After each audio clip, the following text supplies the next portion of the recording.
امام حسن کے پاس ایک بندہ ہے، بڑی مزیدار بات داتا علی اجویری نے لکھی، مجھے پڑھ کے بڑا ہی مزہ آیا اور سمجھ بھی آئی کہ اہل بیت نبوت کی اصل مخالفت کون کرتا ہے۔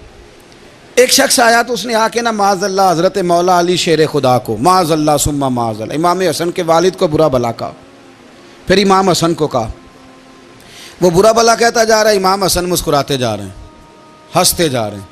انجوائے کرنے کا آپ کا موڈ بن جائے تو سب کچھ انجوائے ہو سکتا ہے، لیکن اگر آپ نے مرچیں دانتوں کے نیچے رکھ کے اچھی طرح چبا لی ہوں اور کانوں سے بھی دھواں نکل رہا ہو تو پھر تو بھائی کوئی چیز بھی انجوائے نہیں ہوتی، پھر تو قصور یہ ہے کہ مرچیں نہیں چبانی تھی، آپ نے اپنا مزاج خود بڑا کڑوا کر لیا ہے، وہ کیسے کام چلے گا۔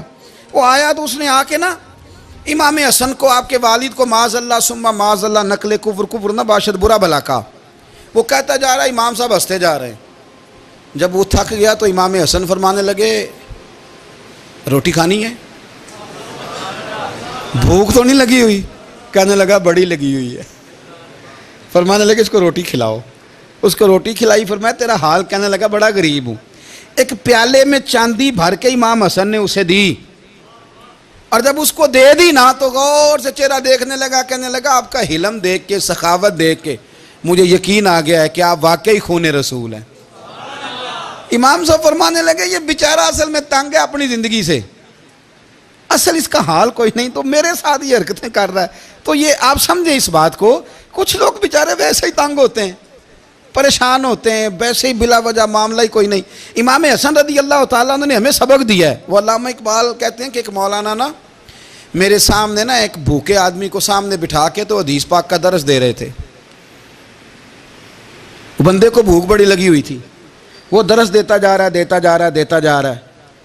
تو اقبال کہتے ہیں میں نے اسے کہا کہ فاقہ کش کو درس شریعت سے کیا غرض، اس کے شکم کی آگ کو تو روٹی چاہیے، وہ اسے روٹی کھلا، اسے تیری کوئی سمجھ نہیں آ رہی، تو بھوک لگی ہوئی ہے، پہلے کھانا کھلا لے، پھر ذرا اس کے ہوش ٹھکانے آئیں گے، پھر اسے دین کی بات بتانا۔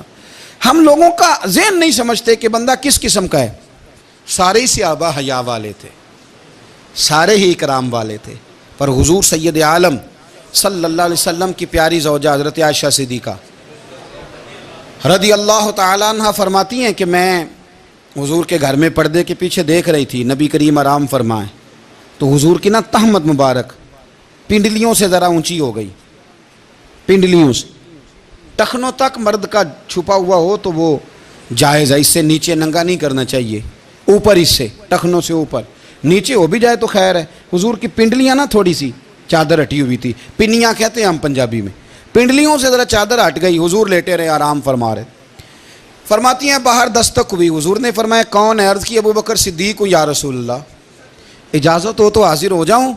حضور نے فرمایا آ جاؤ۔ کہتے ہیں حضور لیٹے رہے، حضرت ابو بکر آئے، بات چیت ہونے لگی، تھوڑی دیر کے بعد پھر دستک ہوئی، کون ہے دروازے پہ؟ یا رسول اللہ عمر بن خطاب ہوں۔ فرمایا آ جاؤ، آ گئے، بات چیت ہوتی رہی، تھوڑی دیر کے بعد عثمان غنی آئے، یا رسول اللہ آ جاؤں؟ فرمایا عثمان ذرا ٹھہر۔ حضرت عثمان ٹھہر گئے، نبی کریم اٹھ کے بیٹھے، چادر مبارک پنڈلیوں کے گرد لپیٹی، اپنے کرتے کو سیدھا فرمایا، کہا عثمان آ جاؤ۔ تو عثمان آئے، بات چیت ہوئی، چلے گئے۔ سیدہ کہتی ہے میں نے پوچھا یا رسول اللہ عثمان تو بڑی ٹھنڈی طبیعت کا بندہ ہے، وہ تو بڑا میٹھا آدمی ہے، حضور کوئی جاہو جلال نہیں، کوئی بات نہیں، کوئی، وہ تو بڑا پیارا ہے۔ عمر آئے تو آپ لیٹے رہے، ابو بکر آئے تو آپ لیٹے رہے، تو عثمان؟ حضور فرمانے لگے عائشہ عثمان سے تو فرشتے بھی حیا کرتے ہیں، عثمان سے تو فرشتے بھی حیا کرتے ہیں، تو میں نہ حیا کروں؟ آپ اس بات کو سمجھیں، غور کریں کہ اگر ان کی طبیعت اس طرح کی ہے کہ وہ کہتے ہیں کہ وجود زیادہ چھپا ہوا ہونا چاہیے، تو نبی پاک نے ان کی طبیعت کا خیال کیا ہے، حضور نے ان کے مزاج کا۔ تو آپ کو نہیں پتا کہ ابا جی آپ کے کیا سوچتے ہیں، کیا چاہتے ہیں؟ آپ کو نہیں پتا آپ کے استاد کا مزاج کیا ہے؟ آپ کو نہیں پتا آپ کے مرشد کامل کی طبیعت کس طرح کی ہے؟ وہ کن باتوں میں راضی ہوتے ہیں، کن میں ناراض ہوتے ہیں، ہمیں سارا پتا ہوتا ہے، لیکن ہم چاہتے ہی نہیں صحیح کرنا معاملات کو۔ ہم اپنے وجود پر تھوڑا سا بوجھ ڈالنا ہی نہیں چاہتے، اپنی طبیعت کو تھوڑا سا تکلیف دینا ہی نہیں چاہتے۔ حضرت صدیق اکبر رضی اللہ تعالی، مالدار آدمی، کروڑوں پتی شخص، لیکن انہوں نے نا ایک موقع پھر ٹاٹ کا لباس بھی پہن لیا۔ تو کسی نے ان سے کہا ابو بکر یہ کیا؟ فرمانے لگے نبی کریم کو میرے آقا کو غریبی پسند ہے تو ابو بکر غریب بن گیا ہے. ختم ہو گئی. جے سونا ہی میرے دکھ وچ راضی تے میں سکھ نو چلے ڈاواں. ٹھیک ہو گئی بات. وہ جس حال میں رکھے اس حال میں راضی رہنا ہے. یہ جو مزاج ہے نا ہمارا کہ میں ڈھلنا نہیں چاہتا, میں بدلنا نہیں چاہتا, ہم تو غلام ہیں پھر بھی نہیں بدلتے. تھوڑا سا خیال کریں. میں کہا کرتا ہوں کہ اماں کو زیادہ نہیں ضرورت پیسوں کی. ہاں ماں تو ماں ہوتی ہے, وہ کو ریٹ لگا کے تیرے سے پیسے مانگے گی. اماں کو تو بس اتنی ضرورت ہے کہ ماں جو کہہ دے جی کر دو. ماں کو تو اتنی ضرورت ہے کہ 2 منٹ رات کو بیٹھ جاؤ پیروں میں, اماں لا تیرے پیر دبا دوں, بھائی اتنا ہی کافی ہے. وہ کہے گی او ہو میرا پتر بڑا چنگا. اللہ وہی انج دی اولاد سارے نو دے وے. او بھائی ایسے کر دے. وہ تو سویرے پورے محلے کو ابا جی کو کوئی نہیں ضرورت تیرے پیسوں کی. ہاں نا, ان کو تو ضرورت ہے. تو کبھی کبھی تو ان کو موٹر سائیکل پہ بٹھائے اور کہ ابا جی منڈی جانا تھا, میرا دل تھا کٹھے چلیں گے, آئیں ذرا پیار سے چلتے ہیں. کبھی ان سے پیار کرے, کبھی کہے ذرا کندھے نہ دباؤں. او یارو اس کی ضرورت ہے, نہیں ضرورت مرشد کامل کو کسی کے پیسوں کی. نہ, اللہ جانتا ہے جو کامل آدمی ہوتا ہے اسے ضرورت ہی نہیں ہوتی. اسے تو اتنی ضرورت ہوتی ہے کہ اس نے کہہ دیا سیانے بن جاؤ تو سیانے بن جاؤ. اس نے کہہ دیا نیک ہو جاؤ تو نیک. اس نے کہا ہے کہ آج آ جانا تو پھر, اور نہ یار کہاں ضرورت ہے تیری. اتنا ہی بڑا ہم لوگ دوسروں کے بارے میں سوچتے ہی نہیں. بس میں مجھے سکون دو, میرے مطابق ڈھل جاؤ, میری بات کرو. اور نہ یارو, میرے رسول کریم, میرے نبی رحمت سرور دو عالم صلی اللہ علیہ وسلم دوسروں کا خیال کرتے, ان کے مزاجوں کا خیال کرتے, ان کی طبیعت کا خیال کرتے, ان کے معاملات کو دیکھتے. میرے رسول پاک علیہ السلام تو دیکھتے کون شخص کس طرح کا ہے, کس رویے کا ہے, کس انداز کا ہے, اس کو اس کے مطابق عزت دیتے, وقار دیتے, نواز دیتے, اس شخص کا اس طرح کا اکرام کرتے. میرے نبی کریم صلی اللہ علیہ وسلم فرماتے ہیں میں نے معراج کی رات میں نے جنت میں ایک محل دیکھا.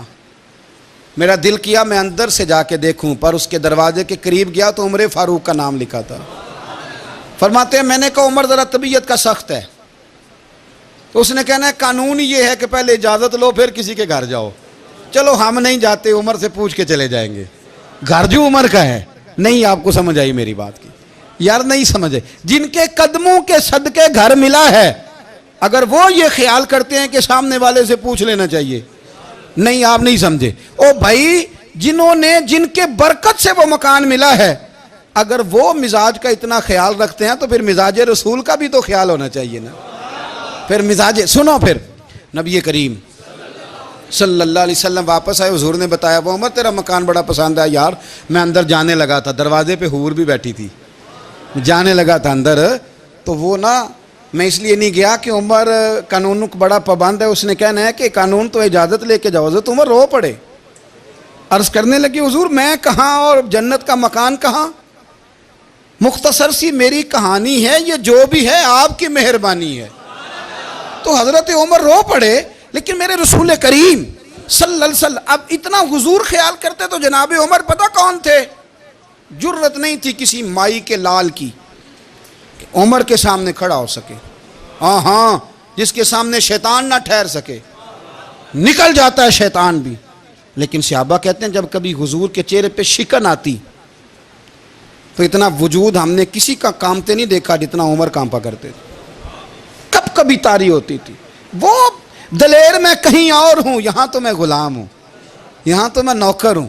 دعا منگیا کرو سنگیو کتے مرشد نہ روس جاؤ. رو پڑتے. اور طریقہ کیا ہوتا, زمین پہ کونیاں رکھ کے نا, کونیاں گھٹنے, اب میں آپ کو کر کے کیسے دکھاؤں, حدیث صحیح میں موجود. یہ کونیاں زمین پہ رکھ کے نا, جیسے بچے نہیں چلتے, کونیاں دونوں زمین پہ حضرت عمر رکھ دیتے اور یوں کونیاں رکھ کے تو یوں ہاتھ باندھ دیتے حضور کے سامنے, نیچے کونیاں اور ہاتھ باندھتے اور پھر روتے. جب حضور ناراض ہوتے تو کسی اور سے ناراض ہے نبی پاک, عمر سے نہیں, تو یوں دونوں ہاتھ بچھا دیتے, یوں ہاتھ باندھتے اور کہتے رضیت باللہ ربم و بالاسلام دینم و نبینا محمد صلی اللہ علیہ وسلم. یا رسول اللہ میں بڑا راضی ہوں کہ اللہ میرا رب ہے. حضور میں بڑا راضی ہوں, حضور میں بڑا راضی ہوں کہ اسلام میرا دین ہے. و محمد نبیم و رسولہ, اور میں بڑا راضی ہوں کہ اللہ نے محمد کو نبی اور رسول بنایا ہے. حضور بڑا راضی ہوں، مہربانی فرما، بڑا راضی.